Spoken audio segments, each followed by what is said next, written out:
Olá, aqui é o Fábio Magnani do Equilíbrio Duas Rodas e hoje eu queria falar sobre as motos do Milan Kundera. Bem, você sabe que eu procuro motos em todos os lugares, né? Nas ruas, nas fábricas, nas músicas, nos filmes, nos livros, e hoje eu queria falar sobre uma coisa um pouquinho especial. Ao invés de procurar as motos nesses lugares de forma dispersiva, eu vou entrar num universo literário de um único autor, né, que é esse tal de Milan Kundera, que eu vou falar daqui a pouquinho, que é um dos meus autores preferidos e é o autor de quem eu tenho mais livros, né? Eu fiz um balanço aqui, eu tenho 7 livros do Milan Kundera, 4 deles são livros que têm alguma passagem, principalmente com motos, mas às vezes com bicicletas, e 3 que não têm. Bem, outro dia eu falo sobre eles. Eu conheci esse Milan Kundera, o trabalho dele pelo menos em 1988, foi quando eu assisti o filme A Insustentável Leveza do Ser. Eu não tinha lido nenhum livro ainda, depois também vou falar sobre isso. E depois, na década de 90, eu li quase todos os livros dele, né, desses que eu tenho. Ficou meio adormecido, é claro que eu sempre tinha boas memórias, mas parei de ler o Milan Kundera. E recentemente eu li um livro novo dele, de 2014, que é A Festa da Insignificância, e não gostei tanto assim, talvez porque tenha ficado mais velho, talvez porque eu estivesse cansado na época, bem, não sei. E o ano passado eu, por acaso, achei um livro, né, na internet, que é esse daqui, que é A Lentidão, mas essa é a versão em espanhol dele. E é interessante, não sei se depois eu mostro aí, se não der para ver aqui, tem uma moto na capa, e é claro que isso me chamou muita atenção. Eu não tinha lido esse livro ainda, que é um livro de 95, e me chamou muito a atenção para saber do que se tratava, e é um dos livros no que eu vou falar. Mas antes, deixa eu falar sobre o Milan Kundera em particular. Ele nasceu em 1929, na Tchecoslováquia, e em 1975 ele foi exilado e foi morar na França, onde vive até hoje. Os assuntos que ele fala, né? Ele fala muito da Tchecoslováquia. A Tchecoslováquia é um país que tem uma história importante, né? Ela fazia parte do Império Austro-Húngaro, até que ele foi dissolvido no final da Primeira Guerra Mundial. Daí foi criada a República, a Tchecoslováquia, né? A união dessas duas regiões e tal. Esse país, Tchecoslováquia, foi livre até 1939, quando foi invadido pelos nazistas durante a Segunda Guerra Mundial. É libertada no final da Segunda Guerra Mundial, em 45, e em 48 os comunistas tomam o poder definitivamente. Então ela vira um país comunista. Daí em 68, esse Partido Comunista meio que começa a libertar, eles elegem, né, um novo, não é bem um presidente, né, mas tipo um presidente que é bastante democrático e começa a deixar as pessoas falarem na mídia, viajarem e tal. E esse período de 8 meses no início de 68 é conhecido como Primavera de Praga, um momento bastante importante, né? Em 68 também, quando começam a acontecer muitas revoluções, né, de jovens, estudantes, revoluções culturais no mundo todo. E em agosto de 68, os russos, né, os soviéticos, que não estavam gostando nada daquilo, mandam um exército imenso e tomam o poder de novo, e daí o país fica totalmente autoritário até o final do comunismo, em 89, né, quando a União Soviética sai dali, que é a Revolução de Veludo, que eles chamam. Bem, então o Milan Kundera ele fala muito sobre essa época dos anos 70, fala um pouco, né, sobre a Primavera de Praga, esse momento de extrema liberdade, e depois o autoritarismo que vem depois, né? Então esses são assuntos importantes para o Milan Kundera, pelo menos nesses livros que eu li. Do ponto de vista sociopolítico, então, né, os temas do Milan Kundera, ele fala muito sobre o autoritarismo, mas tanto do ponto de vista do grande poder, né, do governo, que tenta intimidar as pessoas, não deixa que as pessoas tenham ideias únicas, que escrevam nos jornais, que deem aula livremente. Então começa a haver uma grande perseguição das pessoas livres daquele país durante esse regime autoritário. Mas também ele fala sobre as pessoas comuns que dão apoio a esse governo autoritário, né? Porque ninguém consegue manter um governo autoritário sozinho, sem o apoio do povo. E ele fala muito sobre essas pessoas comuns que dão esse apoio e que são movidas por ressentimento, por inveja, por tristeza. E é esse sentimento, né? Ao invés de eles tentarem melhorar, eles preferem destruir o que há de bom nas pessoas livres e criativas. Então, esse é um tema também bastante importante, da onde que surge o autoritarismo, né? Não só dos poderosos, mas também das pessoas comuns que preferem destruir o que é belo do que melhorar por si mesmos. Do ponto de vista pessoal, né? Ele fala muito sobre a individualidade, sobre existencialismo, sobre as pessoas em exílio, né, porque era uma coisa comum na época, mas um exílio, tanto um exílio físico, né, de viver em outro país, da onde você nasceu, quanto viver exilado da sociedade, porque o governo não deixa mais você trabalhar, não deixa mais você dizer o que você quer, e você se sente exilado também. Então ele fala muito sobre essa condição humana no exílio. E sobre as relações pessoais, o Milan Kundera é extremamente erótico, né, erotizado, ele fala muito sobre amor, sexo, amizade, alegria e tristeza também, né? Então ele tem muitas facetas, o Milan Kundera. Uma coisa interessante, né, é que o Milan Kundera, na realidade, é como se ele fosse um filósofo artista. Ele usa a arte para falar sobre a sua filosofia, sobre esses temas que ele acha importantes, sobre o ser humano, sobre questões universais. E ele usa meio que os personagens para isso. Então, os personagens são meio que veículos para ele falar da filosofia dele, né, para falar sobre os temas que realmente são importantes. Então, ele dá mais importância para o tema. Então, às vezes ele está falando sobre exílio, aparece um personagem, depois esse personagem desaparece e aparece outro personagem do nada, às vezes nem muito bem construído, porque o que ele não quer muito bem construir talvez os personagens, mas sim ele quer manter o tema andando. Isso aqui é uma coisa muito, muito legal. E as motos, nós vamos ver aqui, que aparecem nos livros dele, de certa forma são assim também. Às vezes elas aparecem de um jeito, às vezes elas aparecem de outro jeito, significados diferentes, porque ele quer levar a história adiante, né, e está mais preocupado com isso do que com os personagens mesmo. Então vamos lá. Primeiro, quero falar sobre A Insustentável Leveza do Ser, que é o primeiro livro que eu li, mas antes ainda eu vou falar do filme, que na realidade eu assisti o livro de 93, eu assisti de 84, né, o livro, e o filme é de 88, e eu assisti nessa época, não lembro exatamente, no final dos anos 90. Ele tem basicamente 4 personagens, eu vou falar só desse livro mais porque esses personagens são importantes para entender as motos. O Thomas, que é o mais importante, né, que é um médico, individualista, inteligente, intelectual, e que escreve um artigo meio de bobeira, falando mal do regime durante a Primavera de Praga, e depois ele é perseguido por isso e não pode mais trabalhar. Mas talvez mais importante para essa história é que ele é uma pessoa extremamente leve, né, um amante, tem muitas mulheres, e como ele lida com a vida. Né? Ele não anda de moto, então não é tão importante. A moto, em relação a ele, só aparece quando ele morre, e o filho dele usa a moto para ir no enterro, mas não tem nenhum grande significado. Daí tem as duas mulheres, né? Que é a Teresa é a mulher do Thomas, uma pessoa bastante afetiva e muito ligada a esse relacionamento. Isso causa muita dor para ela, porque ele é muito mulherengo.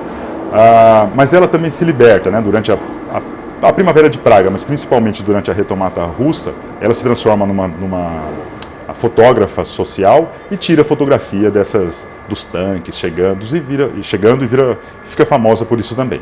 A outra é a Sabina, que talvez seja a pessoa mais interessante, né, que é muito leve, também tem muitos amantes. Ela é amante, né, uma das amantes do Thomas, e ela é uma artista, só que ela tenta se libertar das prisões da sociedade. Então, primeiro das amarras da família, depois das amarras do autoritarismo, mas ela talvez não tenha limites. E chega um momento que ela começa a duvidar até da própria legitimidade, autenticidade das pessoas que lutam contra o regime, que muitas vezes ela acha que as pessoas fazem isso por orgulho, por vaidade.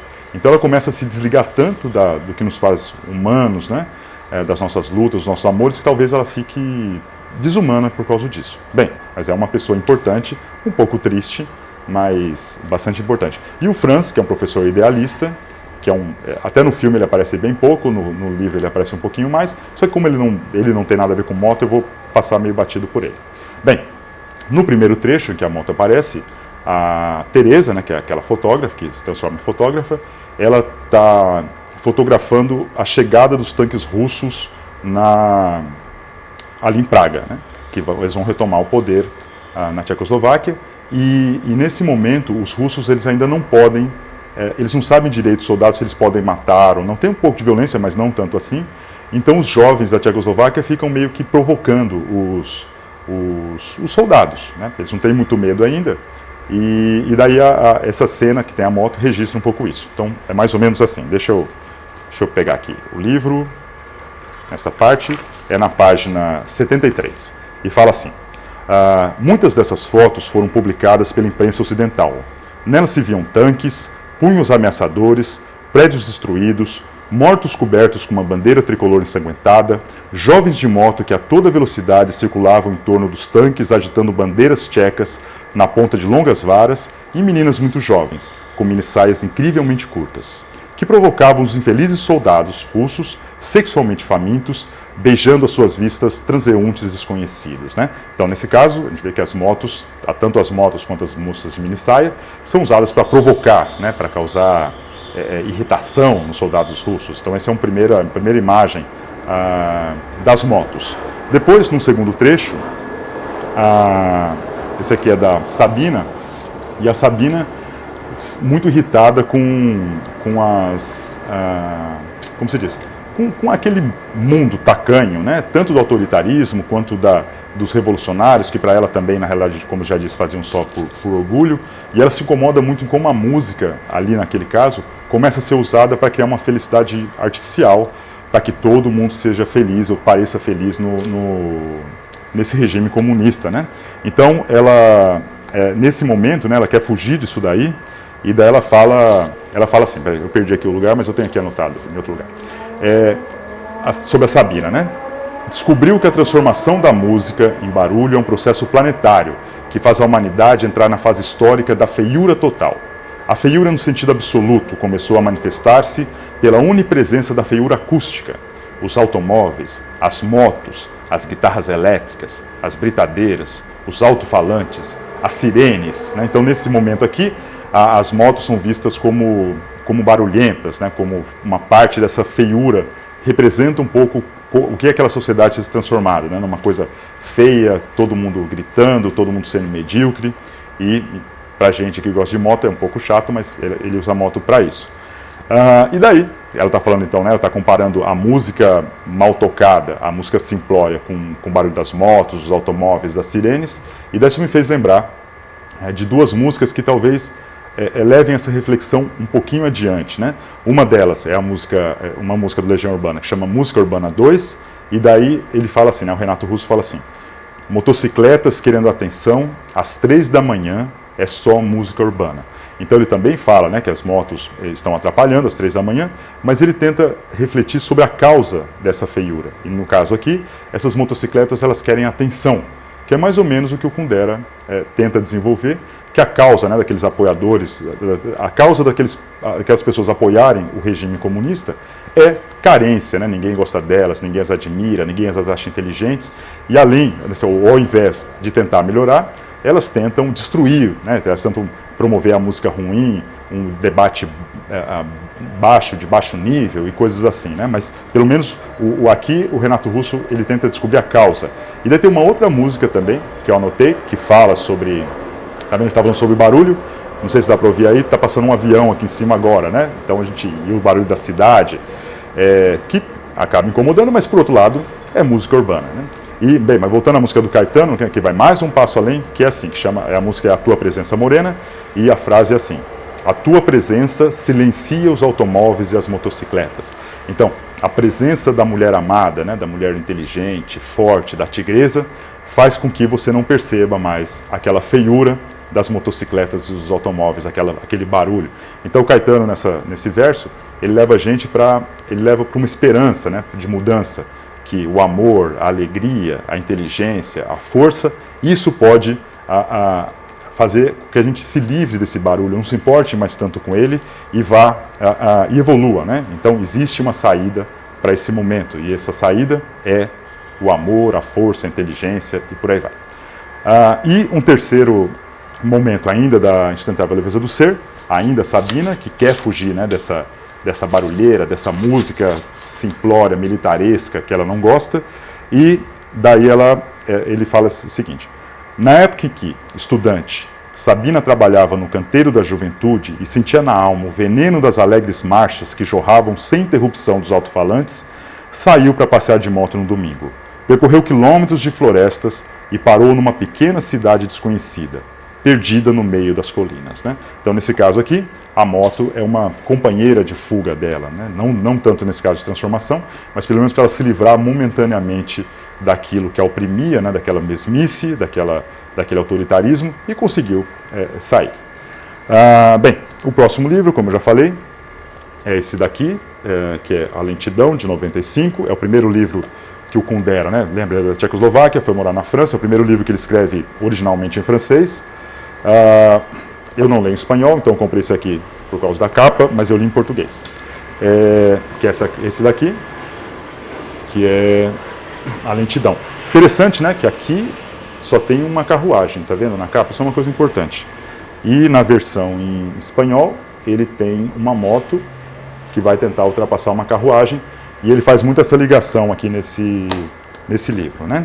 Então vamos lá, ele começa, logo na primeira página, ele faz o seguinte, ele está falando, é um cara que está num carro e vê uma moto passando, né? E daí ele faz o seguinte, ele fala o seguinte, né, o Kundera: o homem curvado em sua motocicleta só pode se concentrar naquele exato momento de seu voo. Agarra-se a um fragmento retirado tanto do passado quanto do futuro. É arrancado da continuidade do tempo. Está fora do tempo. Em outras palavras, está no estado de êxtase.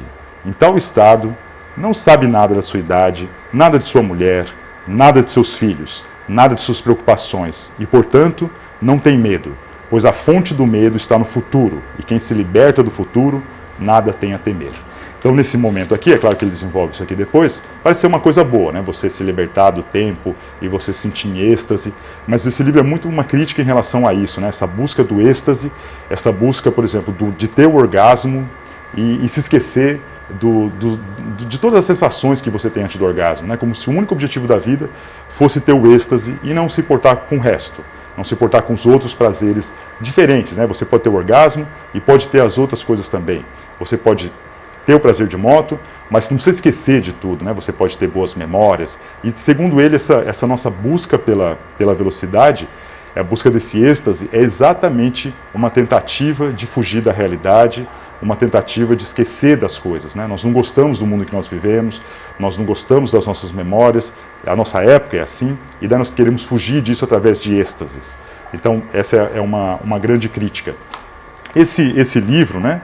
Ele é meio que baseado não é bem nesse livro, esse livro chama Na Alcova, mas esse livro aqui é uma coletânea de 3 pequenos livros, e o que importa pra gente é o terceiro, que chama Por Uma Noite, que é do Dominique Vivant Denon. Essa versão de 1812, mas tinha uma versão anterior de, acho que 1877. Nessa versão, nesse livro aqui, que é um livro erótico, é uma mulher casada que convida um rapaz solteiro, que tem um outro relacionamento, mas isso não importa, para passar a noite com ela no castelo.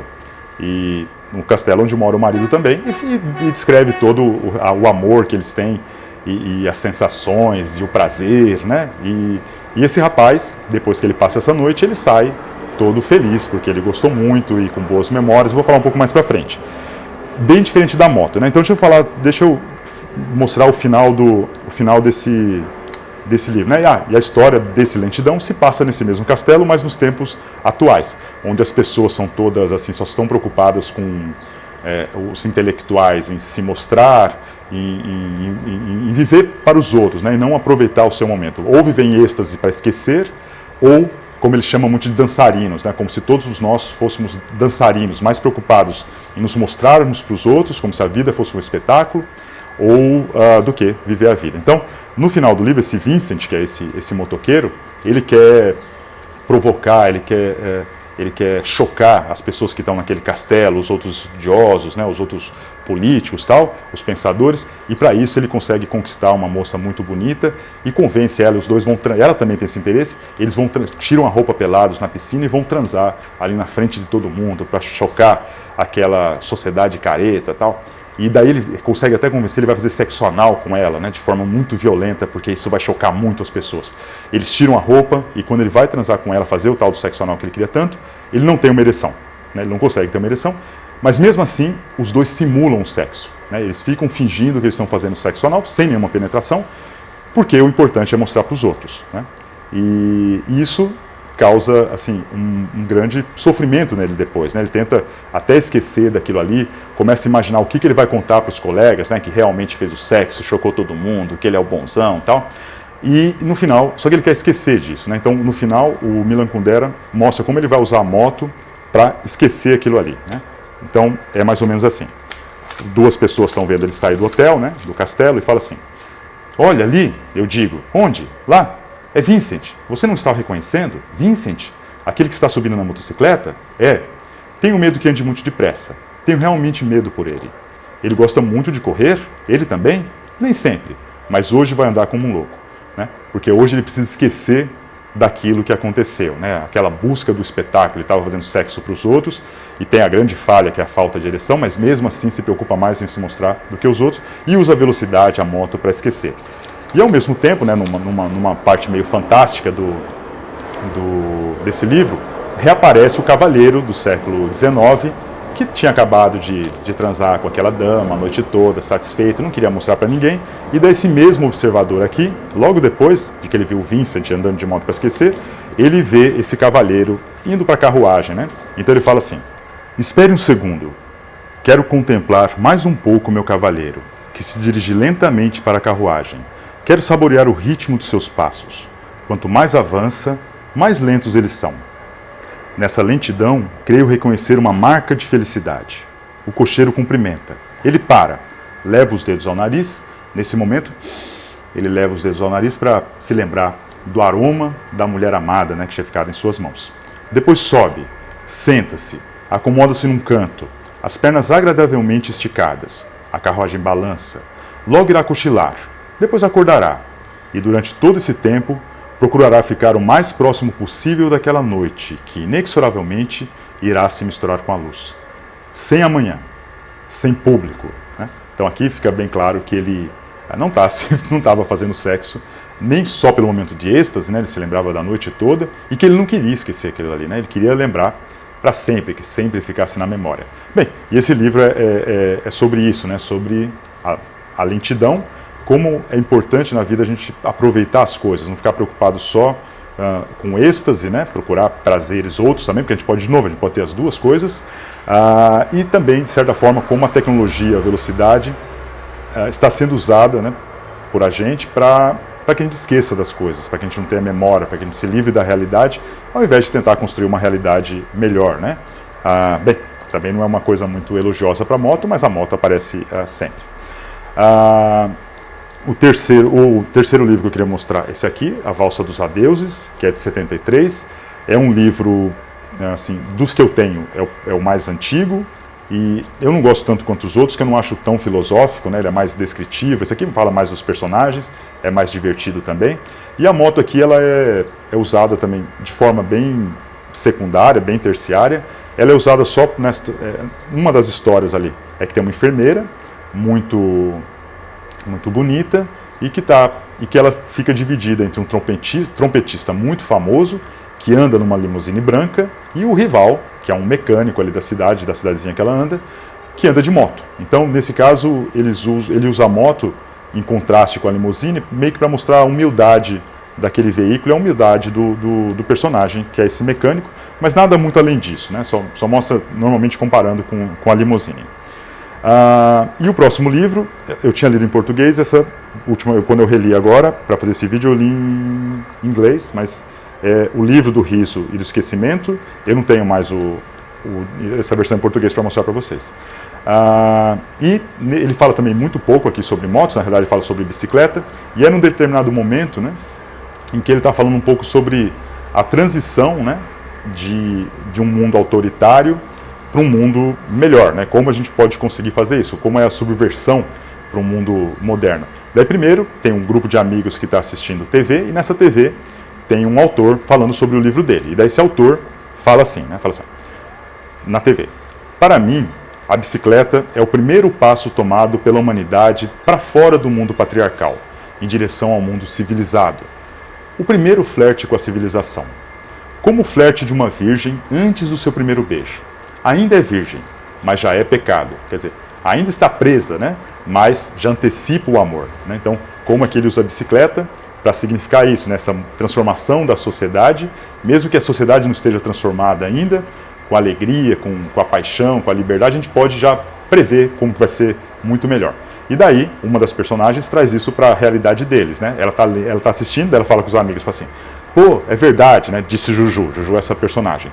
Tanaka, uma menina com quem eu trabalhava, teve seu primeiro orgasmo pedalando uma bicicleta quando ela ainda era virgem. Então, assim, também a menina, né, ainda virgem, ainda presa às amarras da sociedade que não deixa ela ter o prazer com o corpo dela, mas mesmo assim ela tem o prazer, né, ela subverte aquela ordem e tem o prazer na bicicleta dela, né. Então isso também é muito otimista, né, embora quase todo o livro fale sobre o esquecimento, né, a tentativa de esquecer essa realidade ruim do autoritarismo e daquela mediocridade das pessoas que são delatoras, né?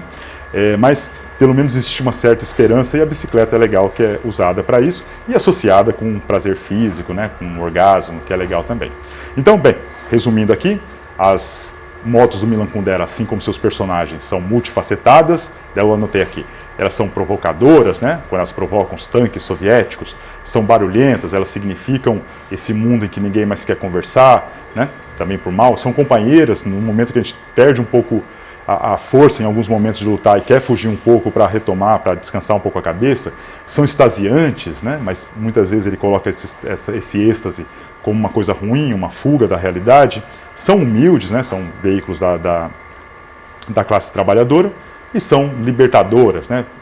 Elas podem nos trazer o prazer e a alegria, e é isso que no final das contas vai subverter o autoritarismo e a mediocridade das pessoas, né? A alegria que faz isso, o amor, né? O sexo, o prazer, mas não o prazer do Vincent, né? Que queria esquecer do coito mal feito dele, né?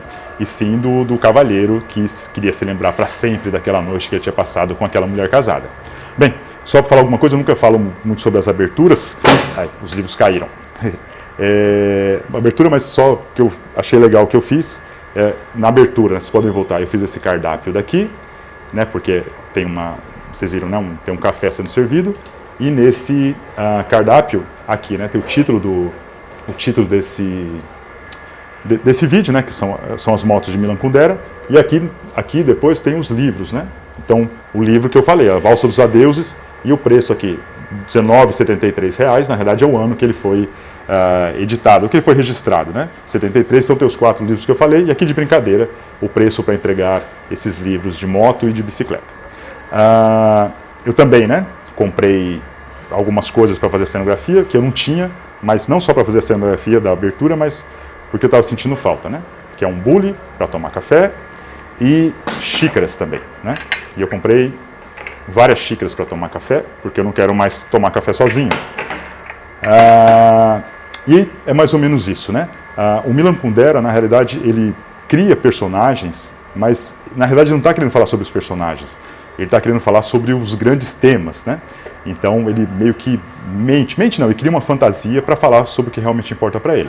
E eu acho que tentei fazer isso aqui também, né? Eu uso as motos e as bicicletas, por exemplo, nesse caso, mas eu queria, na realidade, falar de um autor que eu gosto muito, que é o Milan Kundera, e os temas dele, né? Mas mais importante, tem mais um nível ainda de fantasia, né? Que eu tentei passar aqui, e acho que eu estava meio envergonhado de falar, mas na realidade eu usei o Milan Kundera porque eu queria falar sobre meus livros, e queria falar sobre amigos, e tomar café, então que é isso que é legal, né? Tá bom? Avisar para todo mundo que agora eu tenho muitas xícaras, tenho 6 xícaras, e o estúdio Equilíbrio em Duas Rodas está aberto aqui a visitas para a gente falar sobre livros e tomar café e falar sobre motos e bicicletas também. Bem, aqui é o Fábio Magnani do Equilíbrio em Duas Rodas. Até a próxima. Tchau!